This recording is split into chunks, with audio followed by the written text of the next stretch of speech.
Welcome to USMNT Weekly on the Total Soccer Show, your one-stop shop for everything related to the national team. On this episode, we're deep diving on Chris Richards' annus mirabilis.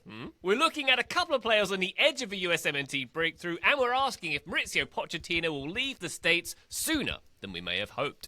My name's Ryan Bailey. Joining me today, it's a man who surely enjoyed me using Latin in that intro. It's Taylor Rockwell. Hello, Taylor.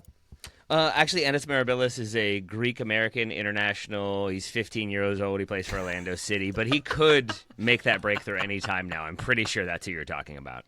He's in the Zweite Bundesliga, right, at this point? Is that right? Yeah. Strong links, yes. Strong links over there. So we'll see. I mean, it could go well. It might not. It could be a very good year for him. We'll see. Very good. Excellent stuff. Joe Lowry's here. Hi, Joe.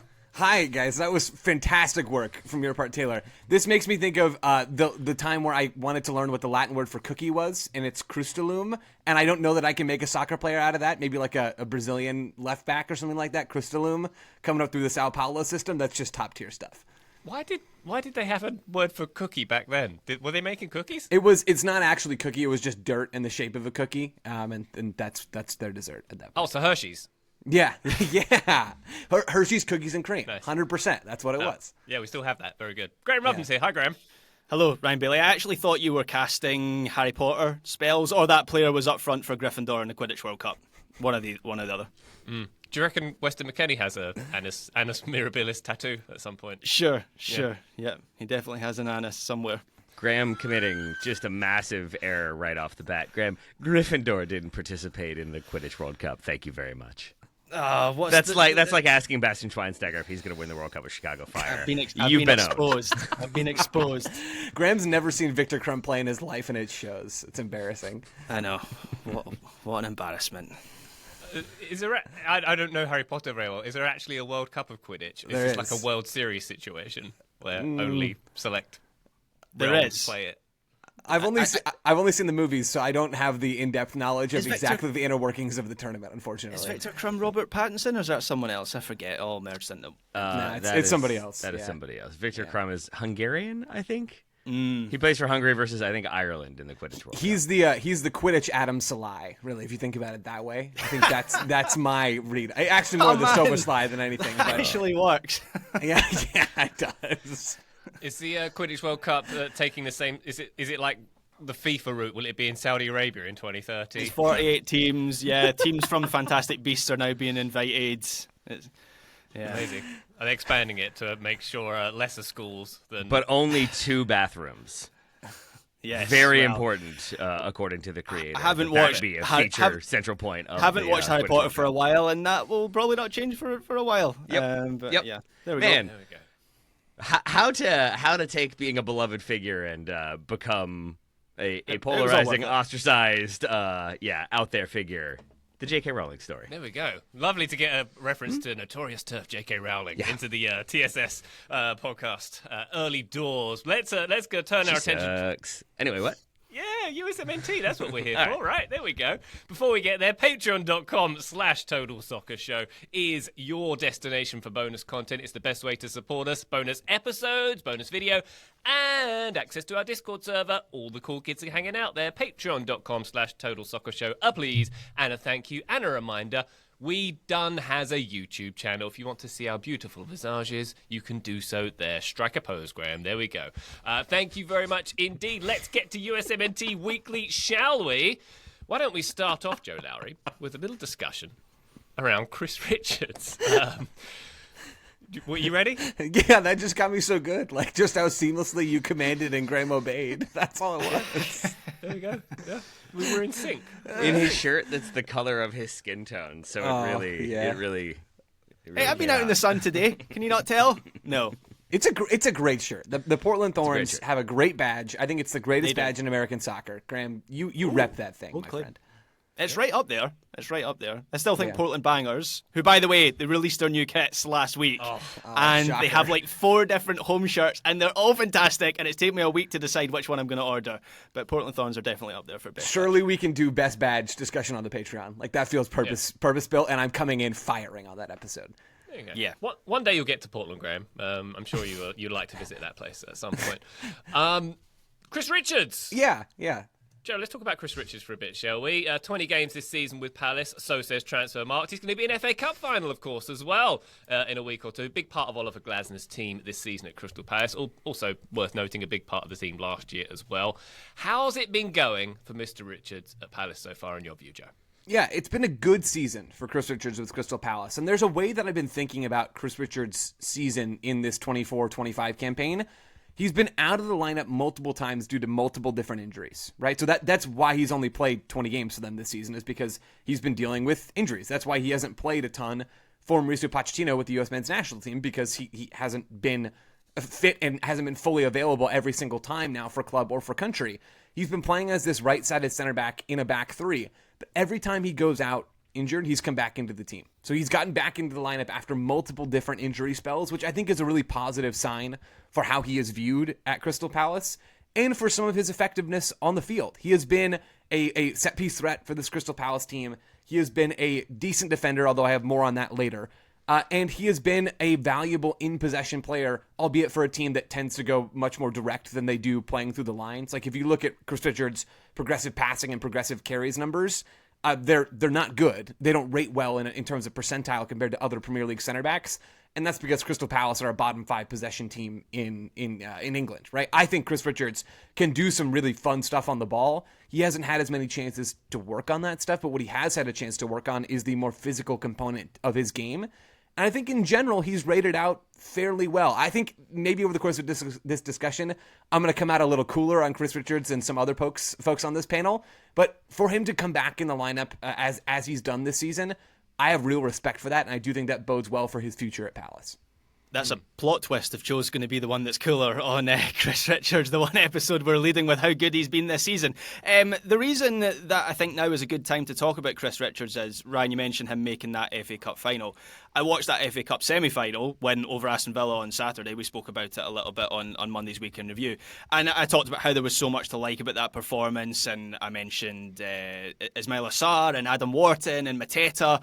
What I didn't mention was that Chris Richards was excellent in that match. And it was one of those performances that caused, I think, a number of Palace fans on my timeline to be like, you know what, this guy has been great for us in 2025. And I've seen a number of people saying he's been their most improved player since the turn of the year. Keep in mind that the first half of the season wasn't actually that great for Palace. Joe mentioned the injuries that Chris Richards has had as well. The other factor was that Trevor Chalobah was part of that back line. He gets recalled by Chelsea in the January transfer window. And when he was fit, Richards was still getting decent game time, but he was kind of being switched about with Lacroix and Mark Gahey, and he was playing on the left side, and Chalobah was playing the right side, so slightly more of a rotation piece.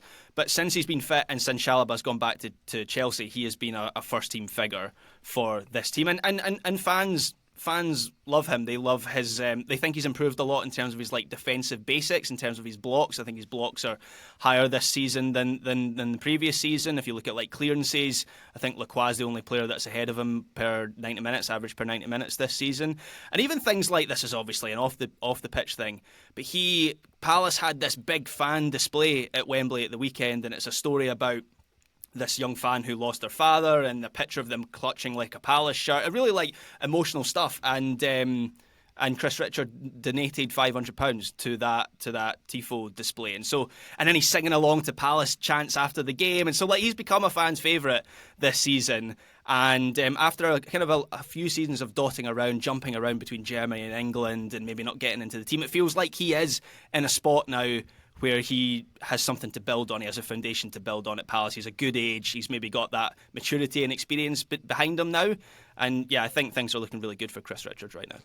Graham, from what you saw, was there a particular thing that had that sort of response on social media of people being like, oh, you know what, he is really good? Because I feel like with defenders, it's easy for them to maybe fly under the radar or just be noted but not appreciated, and usually it requires one game or even one individual moment for people to kind of remember oh, this guy's actually quite good. Was it a very stirring block? Was it a very stirring pass, or was it just sort of an all-around presence? I think it was his importance to the game plan against Villa, where Palace, I think, had 30% possession in that game, and Joe's absolutely right. Palace like to go direct. That's what they did on Saturday. I think for all 3 goals, they have those quick transition moments into space.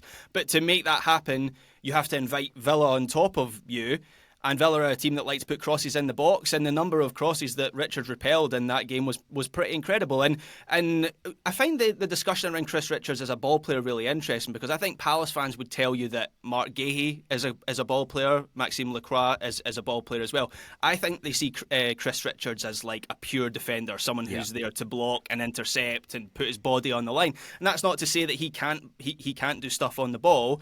Maybe he's not as like direct or pinpoint with his long passing in particular as Lacroix, who's brilliant at that, by the way. He's one of the best in the Premier League. But I think they look at that, the balance of that back three between Gahey, Lacroix and Richards, and they see a unit that complements each other. And on Saturday he was as good and as crucial as any of those three, and it was a real kind of watershed moment for him as a Palace player, I think.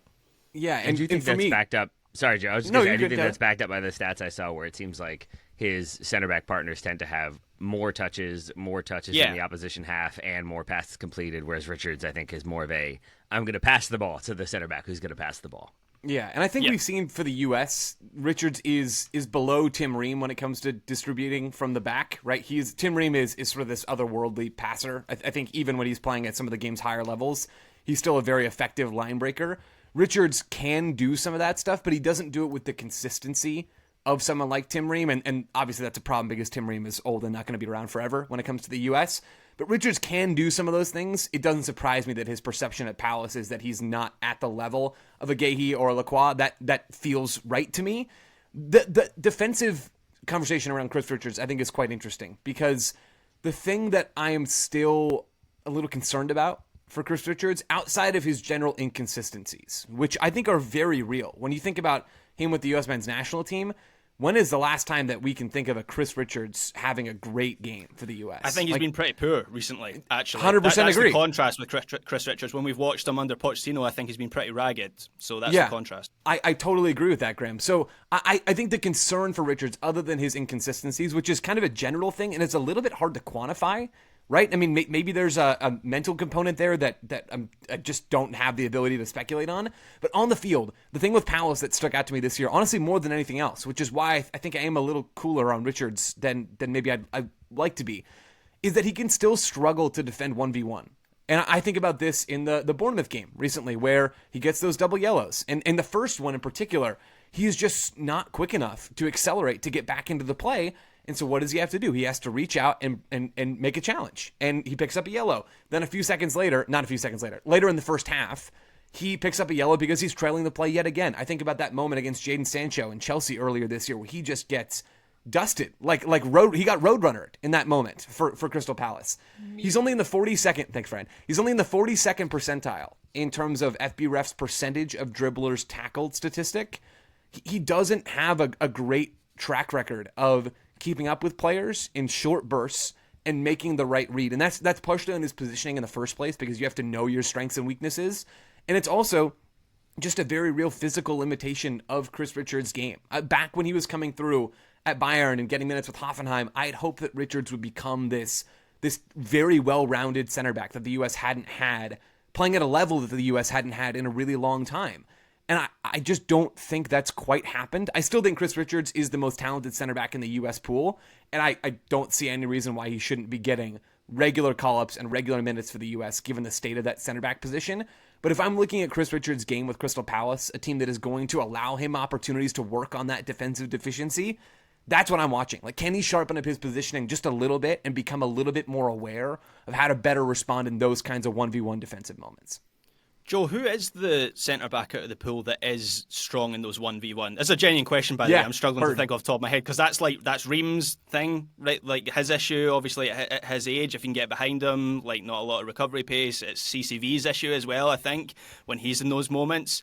Like, Mark McKenzie, is he a little bit stronger? Like, Austin Trusty is the obvious answer. Austin Trusty was sort of the name that I was thinking of there.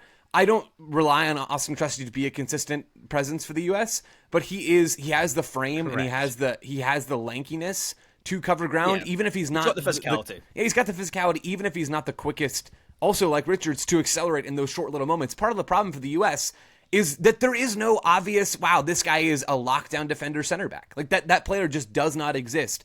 Chris Richards is fades in and out of games, and is defensively capable when he's in a block. It is not always the best when he's in a little bit of a higher line. We've talked about Tim Ream before. Mark McKenzie, I think, has some of those similar Richards tendencies.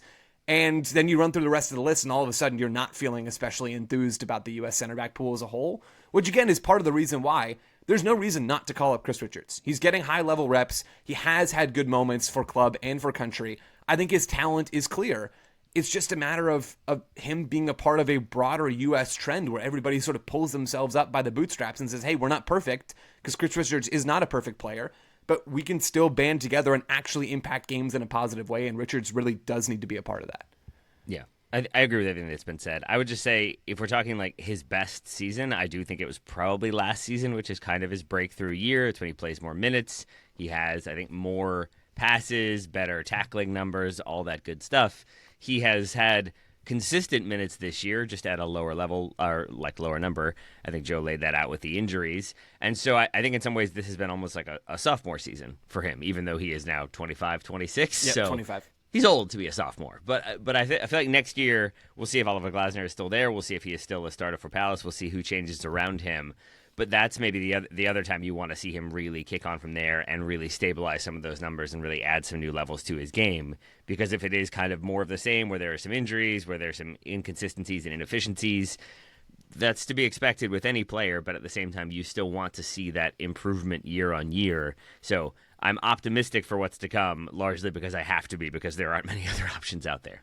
Yeah, the Glasner thing is a big wild card, isn't it, for Chris Richards, where it seems like he's probably going to be off at the end of the season. He's been linked with RB Leipzig, and Palace will still be in a decent place. There's a lot of talent within that team, but it feels like Glasner has really learned to trust Chris Richards.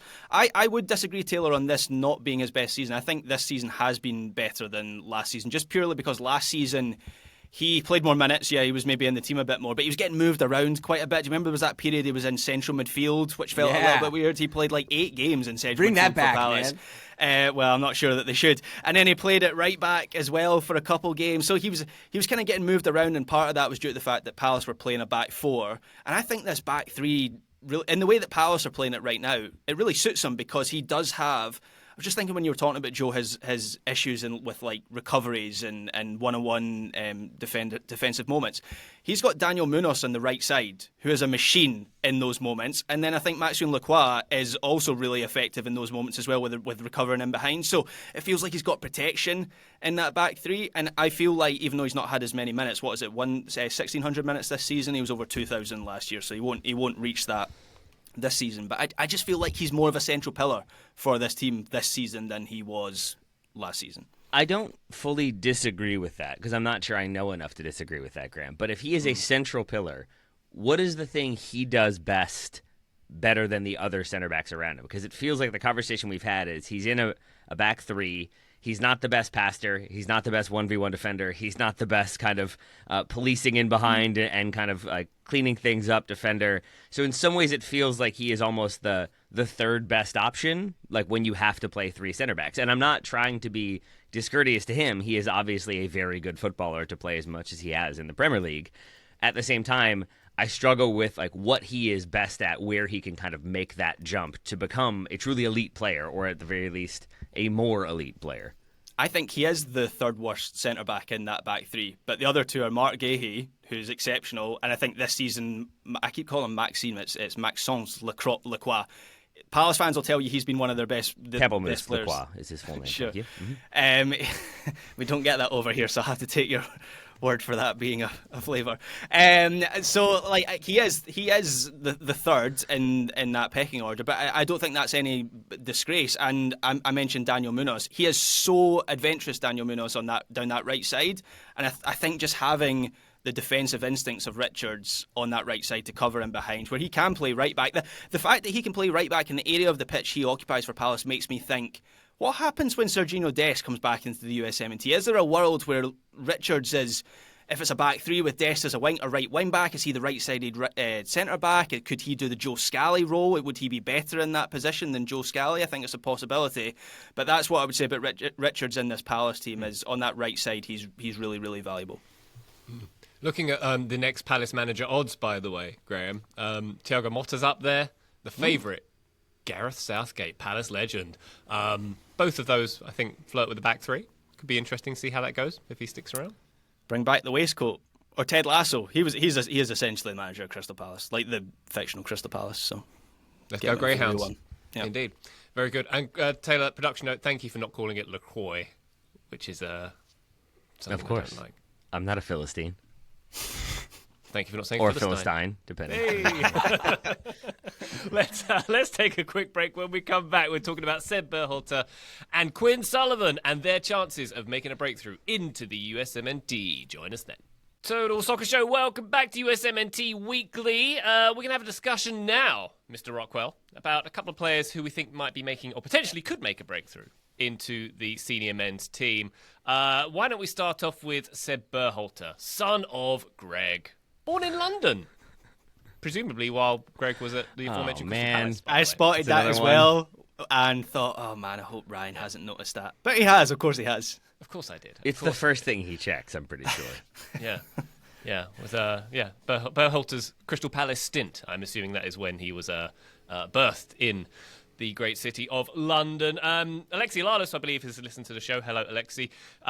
He mentioned recently on the Elmo Hellscape website that Pochettino should call up Seb Berhalter to bolster midfield depth. What say you, Taylor? I will say I'm very excited to hear what Joe's thoughts are on that one as him coming in and if he could actually strengthen the midfield. But it's an interesting shout because he has been a strong performer for a very strong Vancouver team this season. He's been a very consistent performer since he moves there in, 2022, Joe? That right? sounds right to me. I just assume that Brandon Ajar Joe knows all dates and timelines. But yeah, like it's basically has his biggest year last year, most minutes, most games started, most games played. But this year I feel like has, maybe just because of that one goal, like this weekend that he slams into the top corner, I feel like has gotten a new level of hype and enthusiasm behind him. And maybe that's just because Vancouver are sometimes a team that people don't spend a ton of time talking about or watching. And yet this year, because they've started so strongly, people are. And so maybe he is more in the spotlight than he has been before. I will say that his FPREF numbers make me curious as to how he would fit in and which player in the midfield for the United States he would be most similar to position-wise, because it feels like Berhalter gets involved in the attack a good amount for Vancouver, has some shots, has some passes in and around the box, but is not a great passer of the ball. I think his pass completion rate is pretty low. His passes attempted, his progressive passes are okay. His progressive carries are much lower, but his defensive actions are much stronger. And so it feels like he's a player who does the defensive work, but then can also get a shot off, which is maybe Michael Bradley and Tyler Adams. I don't know. But that was the goal against Minnesota the weekend, right? Not only does he slam it into the top corner, but he's the one who wins it high up the field. There was also the goal against, there's a couple in Champions Cup, right, where he scored against Miami the other day. Miami. And then there's a lovely little back heel flick goal against Pumas like a couple of weeks ago as well, earlier in the Champions Cup. So he is impacting games, and I think on the right side of that midfield three, I like his defensive work. I think his passing ability is okay. Actually, when I've watched him in this Vancouver team, you're kind of expected to have decent passing ability. He's having more shots on goal per 90 this season compared to last. His set pieces are decent as well. So when you break it down like that and you look at his qualities, I can absolutely see a place for him in the US squad. Can you know? Be real. Well, because I feel like you have the exact same hesitation that I did when I was like, sure. I mean, I guess so. Right. And I can't tell if that's because of the state of the USMNT or because we're also still like, I mean, we're talking about like a midfielder who's like good for a good MLS team, but is that what we're looking for with the US? I think that's that same hesitation. Sure. Where I'm at is, I think the biggest takeaway out of the March window is we're looking for the right mix of players, right, rather than just the best 26 players. So if Berhalter can remedy some of the listlessness, I guess, that we saw from the last window, and I'm not expecting him to be a starter, but 6 months ago I didn't think Diego Luna was going to be a starter for this team, going to be a central pillar for this team. So anything is possible, and that's another one of my takeaways coming out of the last window was like, well, the current stuff isn't working, so let's experiment with. There's a Gold Cup coming up. I know there's going to be that's likely to be a stronger roster for that tournament than usual, but nonetheless, I would expect there's like a handful of experimental places for that competition. So maybe he comes in, makes an impact, and I also think there's some value to the message of like, if you if you perform well in MLS, you're going to get an opportunity. I think there is some value to that, to Pochettino continuing that message, as he's done with Diego Luna and a couple of other players. So I think it's unlikely. I'm not expecting Seb Berhalter to be a starter at 2026, but I'm encouraged that he is at least on the radar now. It's better that he's on the radar than not, put it that way. I think it is just incredible that we're having this discussion about a Berhalter less than a year after another Berhalter was let go from his position. Poetry to it. This, I never saw this reality coming. I didn't see the reality of this year's Vancouver Whitecaps, who I think Taylor called a very good team. I'm going to upgrade that to they're an incredible team in MLS right now. Like they're the best team in Major League Soccer, and Seb Berhalter has been better than good. He's been great for them. He has been one of the most important pieces on the greatest team, maybe the best team on the continent. I feel grossly uncomfortable saying that, but I'm not sure it's wrong. Maybe that's going to age poorly after Miami dropped 3 on them later tonight. We'll have to find out. But Vancouver have been awesome, truly awesome. And Berhalter has been a big piece of that. So for folks that don't know a lot about the background, and Taylor, you kind of got to this, and I didn't have the 2022 date fresh in mind. I should have. I just wrote about it for Backheel over the weekend. Berhalter's 23. I think he'll be 24 next month. You're 23 until you're 24. So just we got that settled out. Thanks for the reminder. Hang on. No problem. Explain that one. Sorry. We'll do it after, Ryan. We'll do it during the break. He was traded to Vancouver back in 2022 for $50,000 worth of general allocation money. That is like a bag of peanuts in MLS terms. And this is the first season where he's been trusted to be an every game starter. Jesper Sorensen's come in. He's seen something in Sebastian Berhalter. And Graham said it earlier.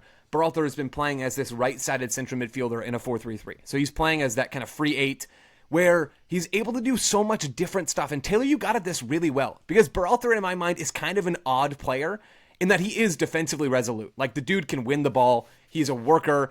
He is everywhere. He covers ground, and he wins challenges. That's the foundation of his defensive game. In possession, he doesn't pop up as much in the middle third of the field. Like, he is more of a, I'm going to get on the ball in the final third and play a really well-weighted cross into the box than he is, or like a little chipped pass into the box, than he is, I'm going to sit kind of in that right half space right around the midfield line, get on the ball and play well-weighted through balls on the floor to a winger running in behind or to a checking striker. He doesn't do as much of that connecting in the middle third of the field, and I don't know if that's a tactical thing from Jesper Sorensen or if Berhalter just feels more comfortable at both ends of the extreme. And I actually love the Michael Bradley shout that you brought there, Taylor. I hadn't thought about that a lot, but it's interesting. Bradley, I think, is a much better connector than Berhalter is, but Berhalter, I'm not trying to discredit his ability on the ball, because I do think he has been this three-way contributor for the Whitecaps, where he is providing that defensive value that I talked about. He is adding a ton of value on the ball in open play, right? He is stringing together really influential passes in the final third, and I think he can do some of that connecting in the middle third, even if it's not his best thing to play under pressure, sort of with somebody right on his back. And the other thing that he does well, and people will know I'm all about this in the year 2025 with the U.S., his set piece service is really good. Like, really, really good with that right foot.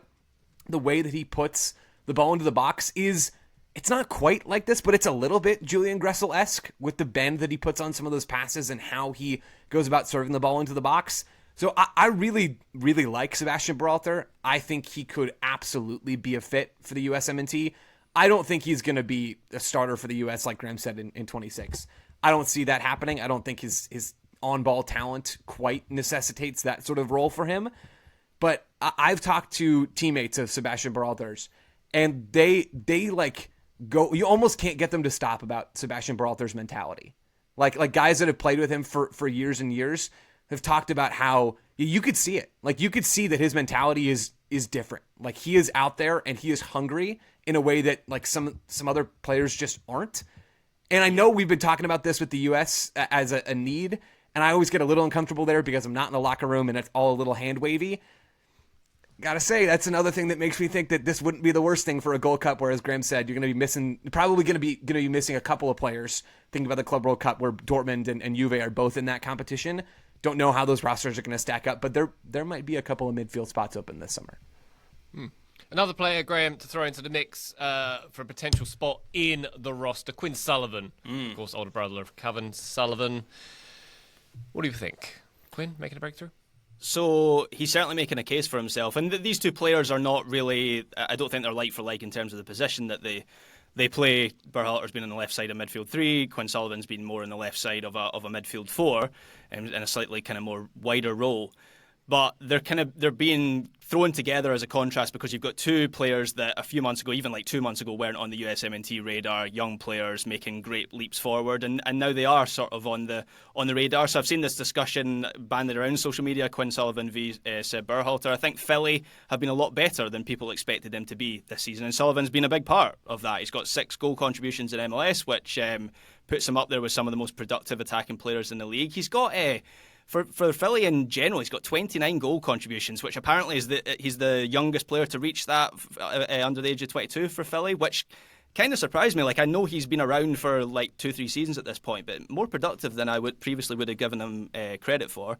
And I think Sullivan sort of reflects what Philly want to be as a team post Jim Curtin, right, where he has that intensity and energy. I think it was for the third goal against Atlanta, like that wasn't at the weekend. When was that? Like a couple weekends ago, where there's a moment where for that goal where basically everyone on the pitch has given up on this ball going out on the far side, and he chases it down, he keeps it in, and then he puts a ball into the box for a header, I think it is. So that kind of sums up what I think Quinn Sullivan brings to a team. He is he's ranked 8th in MLS in midfield third tackles. He's up there for pressures as well. So as I was saying about Philly, they want to be this like aggressive out of possession team. He reflects that. Just some of his other numbers and his attacking numbers. He's 14th for passes into the penalty area, 6th for key passes across the whole league. He's 2nd for the most crosses per 90 minutes as well. So he has become a creative hub for Philly on the left side of that midfield four. And there's plenty to like about Quinn Sullivan. I watched the Onsides episode that was primarily about his brother Cavan, and I understand why there's so much excitement about Cavan, who's like 15 years old and a prodigy. Did feel a bit sorry for Quinn, who is like, guys, I'm already in the team and like a key part of this team, and he's made a big step forward this season. What makes me slightly concerned about his USMNT future is his fit, like his tactical fit for the team. Like I can envisage Berhalter slotting into the midfield much easier than I can Quinn Sullivan, just because a midfield for the US doesn't tend to play that shape. But like there's things there, like maybe he could push a little bit more centrally. He's got a good understanding with Kai Wagner down the left side, so maybe he'd dovetail well with Jedi Robinson. But yeah, I have an easier time envisaging Berhalter in the midfield than Sullivan. That's not to say he's necessarily a worse player. Yeah. The stylistic element, even beyond the formation and where Sullivan is positioned at the top left corner of that midfield foursome for Bradley Carnell, the style is just not really very Pochettino USMNT with how Bradley Carnell plays in Philly, where it is super direct, very, very compact defensively. They like to step high and press. And again, when they get the ball, they're trying to jam it right down your throat. And Sullivan has had a lot of success in that system. It is an unknown how he would do in a system that prioritizes other things, as the U.S. inevitably will have to prioritize at the World Cup, where they are probably going to need to have at least some of the ball and use it well. I like Quinn Sullivan's game. And I'm actually not... I know I just made the case for the stylistic challenges in him converting from a Philly system to a U.S. system. I actually think Sullivan is a pretty well-rounded player, even though we haven't gotten to see a ton of him on the ball for like a normal soccer team. I think that the positional element that Graham raised is fair. I also think that he has played in a role that is more similar to what he would get in a standard midfield three if the U.S. were to be doing that, where last season for Jim Curtin, which really was his breakout season, right? Sullivan's having a great season right now. Last season was the breakout, where he's getting real minutes, he's providing goal contributions. He became a key player for Philly last year, really stepping into that role, Alejandro Bedoya's role on the right side of the midfield diamond. When he's playing in that right-sided shuttler role, if you take out the 10 and move that player to the wing and leave Quinn Sullivan exactly where he is, he's then playing as the right-sided attacker, a right-sided midfielder in a 4-3-3. So I think that positionally Sullivan, it's going to be probably fine with the U.S. The question is more, what can he do on the ball in deeper areas? Whether that is him playing as the right-sided center mid in a midfield three. I could also see him playing as a narrow winger if the U.S. were to shift their build-up shape, which we know they've done before. I like Quinn Sullivan. He brings a crazy, absurd amount of energy. He can serve balls into the box with his right foot. I think he can be a connective passer. And again, I'm at the stage where I'm happy to see guys. Like this summer, we're talking about, can we see these players? If Gio Reyna is off of the Club World Cup, and if Poch isn't going to play him anyway, or Weston McKennie's off of the Club World Cup, why not? Right? Like, why not see these guys? And even if you're not going to do a Jesse Marsch overall system, why not try to infuse just a little bit of energy, even if it's just into training, with a couple of these guys that clearly are hungry and are playing very, very well and that provide a distinctly energetic twist to their team's on-field play. I like Quinn Sullivan, and I'd like to see him with the U.S. at some point. Yeah, even just to energize some of the more talented players, right? Like, bring these guys in. Look, these guys are playing for your place in the team at the World Cup next year. I don't think there's a negative to that as long as you have the space within the roster, which I think there will be this summer. Yep. Yeah. Taylor, let's say you are U.S. team coach. Maybe you will be soon if Poch leaves for Spurs. More on that later in the show. You've got one more spot on your roster. Let's assume you're positionally satisfied and it's sort of a luxury spot. Berhalter or Sullivan? Who'd you put in? Said Berhalter, and then we watch the Elmo hellscape explode even more so. But I think for the fact that, like, at least I think it's a fact that he more easily translates to maybe the Pochettino style, or at least the Pochettino mentality, and maybe is, to Joe's point, bringing a mentality that has been lacking or that we have been wanting to see more of. And I think also brings just that extra level of heart and commitment and energy, and is playing for a very good team. Not that Philadelphia is not, but I think stylistically there's maybe more of a clash there that would require some fine-tuning from Pochettino. I feel like Berhalter could come in and at least pressure some guys into having to up their game in training. All right. Very good. Well, let's take one more quick break. The Tottenham managerial position, it should be up for grabs this summer. And guess who's favourite for that job? Rutroll. Let's talk about that when we come back. Join us then. Total Soccer Show, welcome back to USMNT Weekly. Graham, I'm perusing the odds, the betting emporium odds for the next Tottenham manager. Xavi's in there. Iriola's in there. Marco Silva, Thomas Frank. The most likely position, the most likely coach to take the position of Tottenham manager, according to the bookmakers, is Mauricio Pochettino, who has mildly flirted with the idea, shall we say, at this point. Mildly is putting it mildly. Yeah. I mean, we don't have any solid, as we record, no solid reporting on this, and maybe we don't need to ring the panic alarms at this point, but the betting odds usually are a good indicator of what's going to happen. Are they? Sometimes.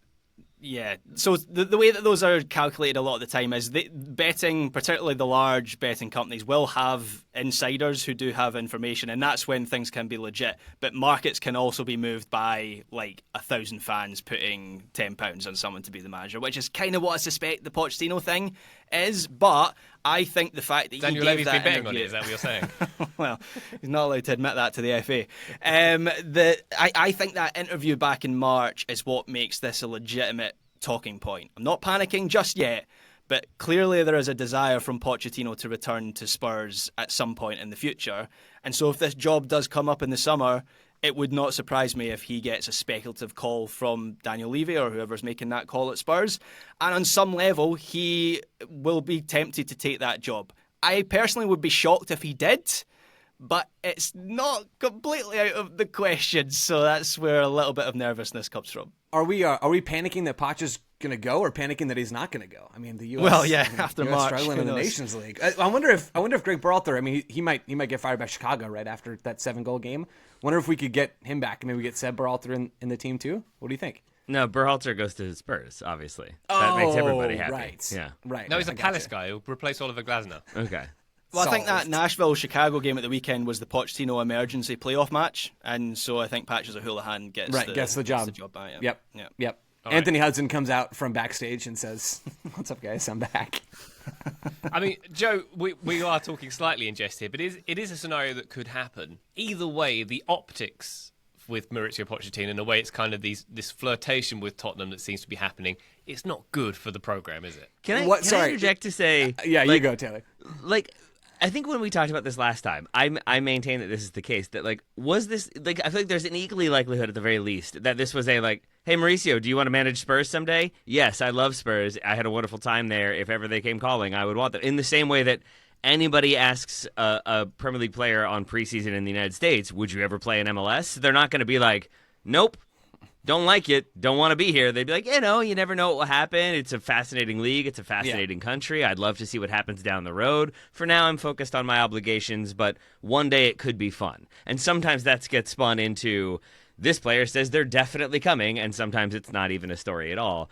That is still what that felt like to me from Pochettino. I think it's just that their season has imploded as spectacularly as it has, that maybe leads to increased speculation. Yeah. I would point out that implosion also maybe shows that there are some issues at Spurs that he might be walking into. So it's not like he would be walking out of a very difficult situation with player injuries and a talent deficit to go to a place where everything was hunky-dory and everybody was happy. It's its own can of worms moving from the United States to Tottenham. Yeah, I completely agree with that, Taylor. I think all this Pochettino stuff is overblown. The thing about Pochettino that I don't understand is why you'd want to go back. I genuinely do not understand it. I know we talk about how soccer managers are just built different, and I know there is some sort of deep attachment from Pochettino to that club. I'm good. If I'm Pochettino, I'm perfectly content to avoid that and really avoid that at all costs, at least for the foreseeable future. The real reason why I think this isn't going to happen, Ryan, I hear what you're saying. The optics of this, if it were to happen, would be tragic, truly. Would be really, really bad. And U.S. Soccer has taken care to make sure that this doesn't happen, right? So reporting from the BBC, some other places as well, described, here's the quote. The U.S. Soccer Federation would be owed, if Pochettino were to leave, what has been described by a well-placed source as, quote, one of the biggest financial compensation fees in football history, if Poch was to go to Spurs or any other team for that matter before the World Cup. The BBC cited it as a fee that was in the range of what Chelsea and Bayern had to pay for Potter and Nagelsmann, which is $28 million. 20 plus, yeah. Yeah, 21 million pounds is what the BBC cited, which comes out to $28 million. That's a lot of money. And the trend at the higher level soccer clubs right now is to not do that. Is to instead, if you're Bayern, go out and hire Vincent Kompany. Or if you're Spurs, go out and hire the Celtic manager. I know that Ange Postecoglou was a well-known name for his time at Celtic, but it is to not break the bank on these people, and that's before you even get to salary stuff.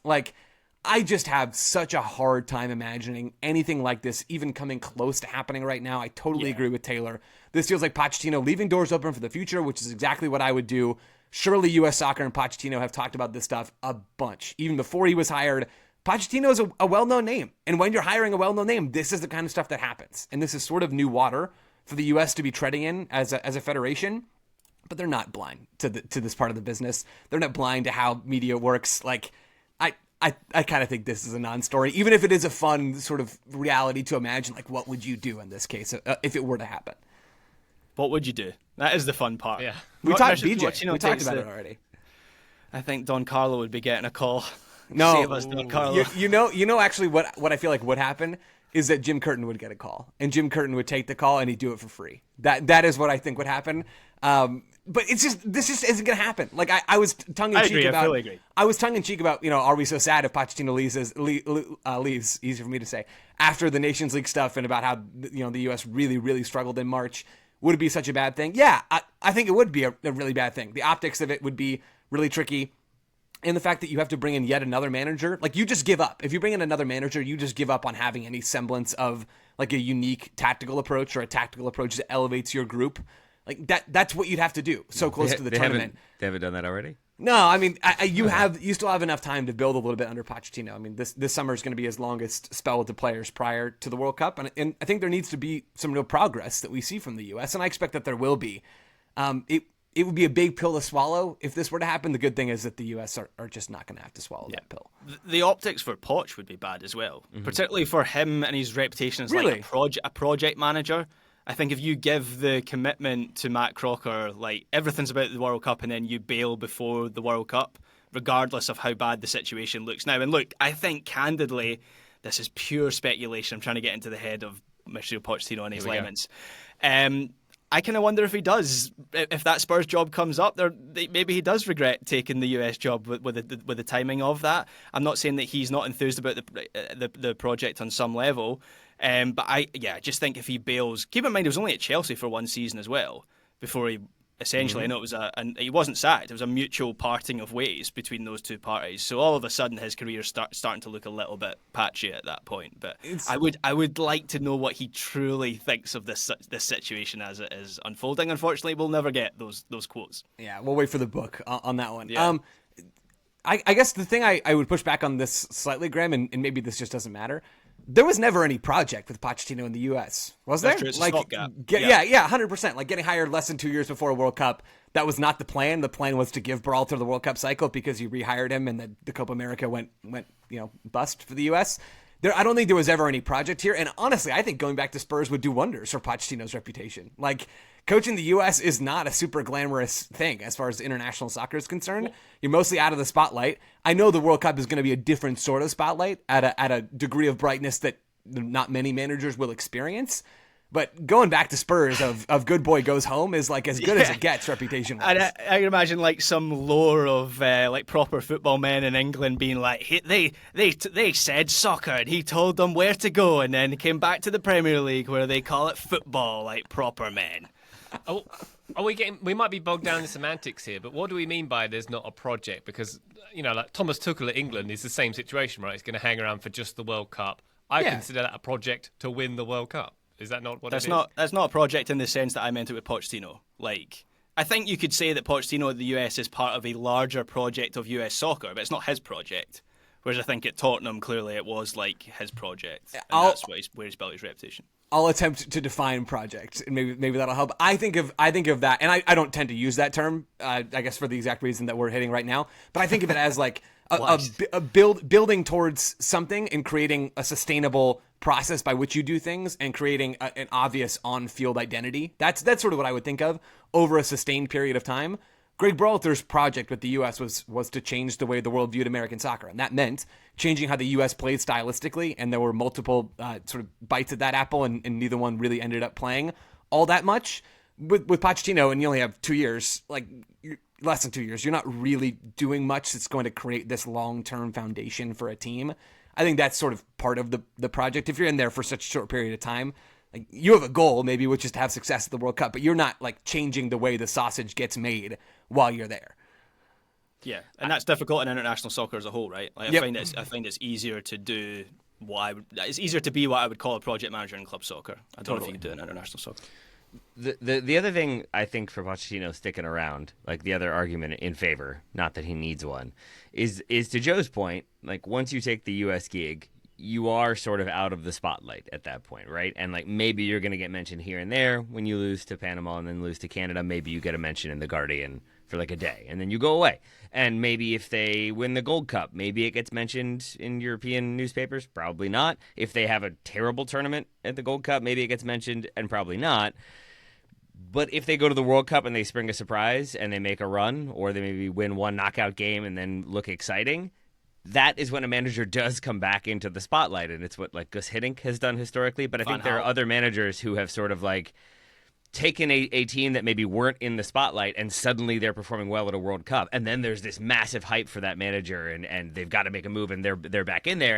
And if Pochettino is able to get some level of fight from the United States, I mean, when's the last time they made the only time they've ever made a run at a World Cup is basically 2002. That's 2 decades ago, more than 2 decades ago at this point. And since then, it's been group stage, not qualifying. Maybe you win, maybe you make one knockout round game and then you lose that knockout round game. So if he's able to get the U.S. to play a level of soccer that has some level of appeal to neutrals, and oftentimes I think an underdog punching and fighting and scoring a goal against a perceived better opponent can do that, and then they win one knockout round game, I think he suddenly is thrust right back into that spotlight as here's Pochettino taking a U.S. team that isn't all that good and was really poor a couple years ago and is suddenly punching above their weight at a World Cup, and then I think he gets even more opportunities from there. So I think it's sort of a win-win situation because even if it doesn't, it's not really his fault. No one's going to blame him if things are that poor, right. Other than Americans, and then he'll go back to Europe and no one will care.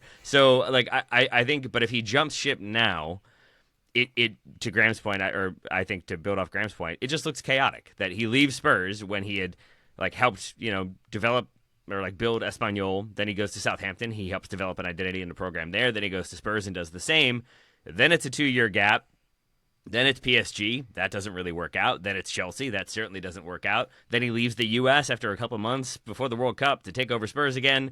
It looks messy. He looks messy at that point. And I'm not sure that's the best look for a manager when it's not as though Spurs are a slam dunk. They're going to be right back in it. They're going to require a good amount of expenditure, a good amount of time to kind of get them back into the way he would want them to be playing and the way he would want them to look. And I think it could just create a more unstable situation for him than he might have at present. Yeah, I think it's safe to say anyone going to Tottenham as new manager will be creating an unstable situation for themselves, given what we've learned over the last few Tottenham managers. Ten Hag. No? Nobody wants to get in on that? He needs another one of those. That's what his career needs at this point. I feel like Iriola's going to get it. I don't know. Something in my bones tells me he's going to give up what he's got. You should put 10 quid on it, right? I should. I don't want to influence the market. Move the market. Okay, gotcha. My bad. I'm just imagining Ryan at his laptop. The Lululemon tab is open. The Chili's menu tab is open. The Apple website tab is open. And then just the sportsbook Spurs manager job is open in the fourth tab. And those are the only 4 that are ever open on his machine. Graham, That's right. Yeah, I have one question for you. Like this whole conversation, and we kind of had it this weekend with how checked out Spurs looked. Like, if I'm asking you the odds that Big Ange is gone at the end of the season, is it 100%? Like, are we absolutely certain he is done? Is there a reality in which they say maybe even we'll give him one more season, and then if it doesn't work, we can hire Pochettino after the World Cup? Like, are you very confident he is done?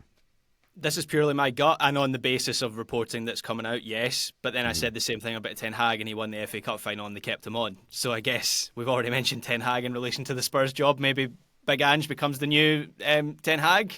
But I think Postecoglou looks like he knows it's done. Yeah. Like, he doesn't look like himself. He's just very, like, lethargic, and I just think the Europa League, if they win the Europa League, which, by the way, I'm not even sure they're going to get past Bodo Glimt. I think people are really underestimating how good they are as a team. Put out Lazio in the last round. I don't think it's a given that they're going to win the Europa League, but let's just say that they did. I think that'll be treated as a sign-off. And it might help his reputation, like, thank you, I guess, for getting us back into the Champions League, but I think his project, to use that term again, is kind of dead at this point.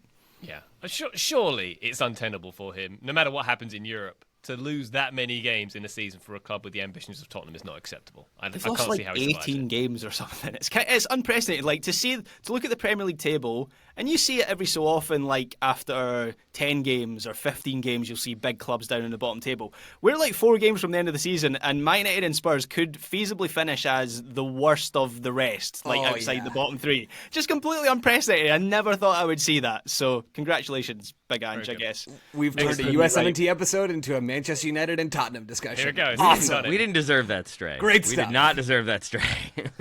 Just to cap it off, Joe, just so I've got clean audio, I need that Big Ange impression one more time, please. Might. It's not good. Perfect. Is the big problem. You sound like a seagull in Finding Nemo. Wonderful stuff, Joe. Well done. Very good. I'm honored. That has been USMNT Weekly. Thank you very much for joining us, listener. Patreon.com/Total Soccer Show. For all our bonus content, please do support us there if you can. But for now, Taylor Rockwell, thank you very much indeed for your contributions here. Mate, my pleasure. Another seagull. Good stuff. Joe Larry. Mine. Mate. Mine. Might. Mine.